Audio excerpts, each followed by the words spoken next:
to purchase something that is expensive. Actually, this is not the first one that I bought that for me is expensive. One is ito yung phone na gamit ko, which is I will not say the brand na.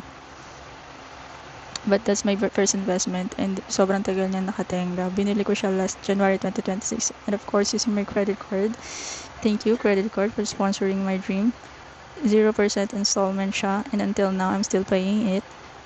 And I've also purchased another one camera which I barely use, but because of this mic, maybe no, not maybe I will do it. I will vlog myself daily and I will vlog until I reach the target audience that I would like to reach, which is those people that are of the same situation as me. It is not yet late to na lumabas tayo sa comfort zone natin regardless of the age, regardless of the looks, regarding of where we are, regardless of what's the situation is. We don't need to wait for the perfect time to start. Today is the perfect time, diba? Suot ko pa yung pambahay kong damit.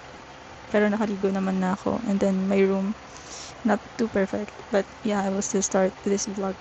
This is my day 1. Actually, the day 10 on my TikTok account. So, yun lang. Bye-bye.